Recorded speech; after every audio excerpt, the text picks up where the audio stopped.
सदस्यगण,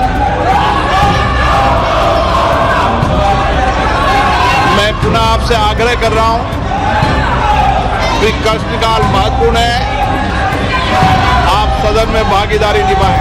संसद के अंदर विरोध, असहमति लोकतंत्र में होती है, लेकिन मर्यादा बनाएं, शालीनता बनाएं और हमारे प्रयास से संसद की मर्यादा, गरिमा ऊंची हो। मेरा आपसे आग्रह है, दुनिया का सबसे बड़ा लोकतंत्र जो दुनिया के अंदर मार्गदर्शन देता है, हमारी संसद की मर्यादा, परंपरा भी उच्च कोटि की होनी चाहिए और विशेष रूप से आपका व्यवहार और आचरण संसद की मर्यादाओं के अनुरूप हो। हमारे देश के प्रधानमंत्री आदरणीय नरेंद्र मोदी की यह धारणा है कि हमको अगर विकसित भारत बनाना है तो सभी राज्यों का और सभी क्षेत्र में समान रूप से विकास हो, और जब तक सभी राज्य विकसित नहीं होंगे, हर क्षेत्र विकसित नहीं होगा, तब तक हम विकसित भारत की कल्पना नहीं कर सकते।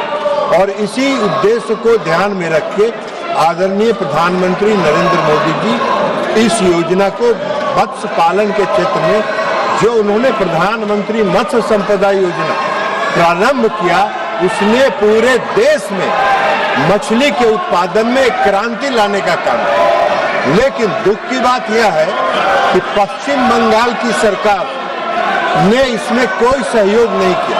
अध्यक्ष महोदय, मुझे आपको बताना है कि 2 वर्षों तक 2020-21 और 2021-22 इन 2 वर्षों में राज्य सरकार ने प्रधानमंत्री मत्स्य संपदा योजना को स्वीकार नहीं किया। 22-23 से उन्होंने स्वीकार किया।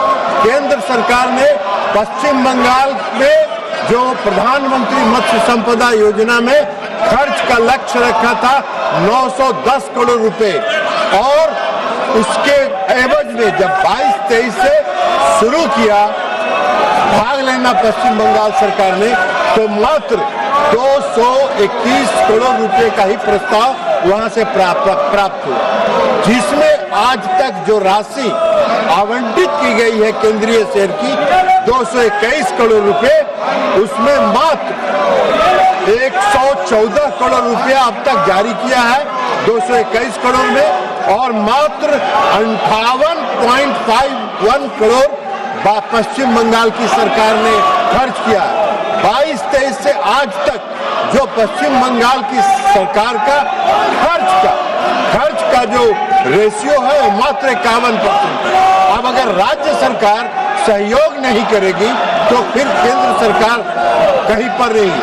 मैंने स्वयं पश्चिम बंगाल में जाके इसकी समीक्षा किया 2 अगस्त को इसी वर्ष, और बहुत ही कनीय रैंक के अधिकारी आए जिनको कुछ पता नहीं था। जब मैंने पता किया तो मालूम हुआ कि उच्च स्तर पर निर्णय हुआ कि भारत सरकार की किसी बैठक में सबसे निम्न स्तर का अधिकारी जाएगा। यह है राज्य सरकार का सोच।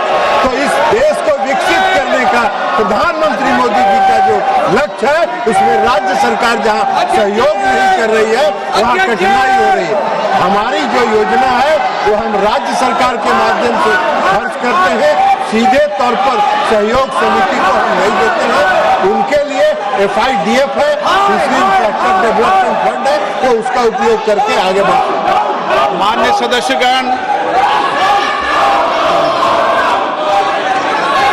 मैं पुनः आपसे आग्रह कर रहा हूं कि प्रश्नकाल महत्वपूर्ण है, आप सदन में भागीदारी निभाएं।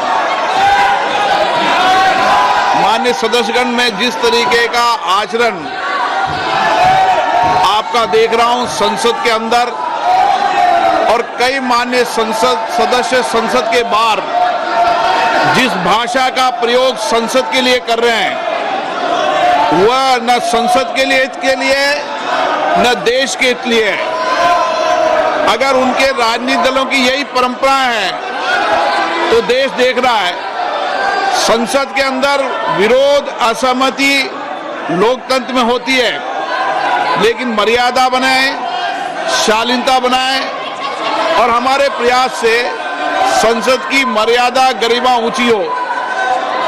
मैं हमेशा हर मुद्दे पर, हर विषय पर आपको पर्याप्त समय, पर्याप्त अवसर देता हूं, लेकिन मेरा आपसे आग्रह है, दुनिया का सबसे बड़ा लोकतंत्र जो दुनिया के अंदर मार्गदर्शन देता है, हमारी संसद की मर्यादा परंपरा भी उच्च कोटि की होनी चाहिए और विशेष रूप से आपका व्यवहार और आचरण संसद की मर्यादाओं के अनुरूप हो।